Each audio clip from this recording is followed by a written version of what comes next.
Assalamualaikum everyone, welcome back to MC at RTP channel with the segment of Infrequency. I am Annur Syafiqah Binti Ahmad Suhaimi. Oh yeah, before I forgot, don't forget to like and subscribe below.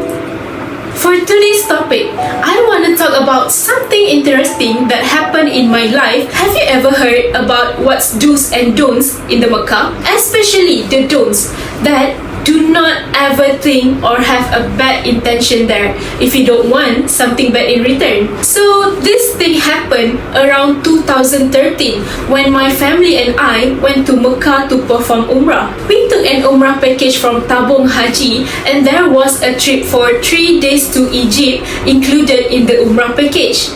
So we went to the Egypt first, and then Medina, and lastly Mecca. So long story short, on the day of the departure, my dad bought a new digital camera at the airport. So basically everything went very well for the 3 days in Egypt and 4 days in Medina. And I also had a very peaceful and calm experience during those days until the really last day we were in Mecca, right after we finished our farewell tawaf before our flight to Malaysia tomorrow morning. Okay, so the story is everyone had their sling bag given by Tabung Haji to enter any small personal belongings, and yeah, God's plan, at that time the new camera was inside my bag. So I realized that this one person kept on pushing me when we were about to leave the exit door of Masjidil Haram.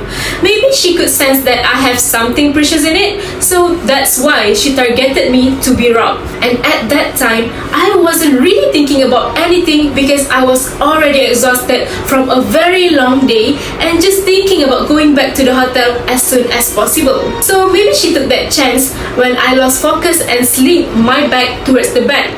That makes sense actually. Like, no wonder she kept pushing and stepping on my heel even though I already gave her a space in front of me to walk faster.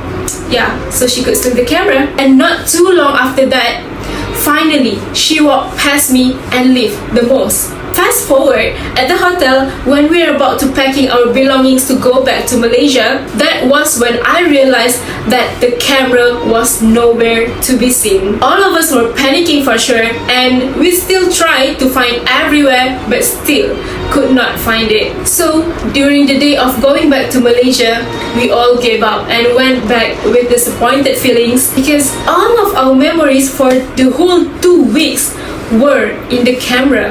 When arriving in Malaysia, my dad had a deep thought and he came to a conclusion. Maybe he had thought of something bad when he was there. He said when so many other members had lost their sandals when performing Umrah, he was relieved that his sandal was still there and not being stolen. So maybe he had slightly proud intention deep inside and being tested by Allah by losing a camera instead.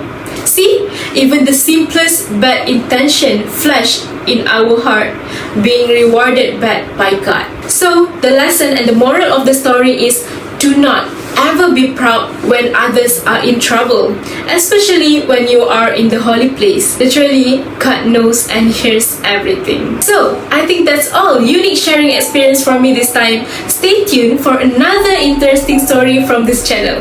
Thank you. Bye.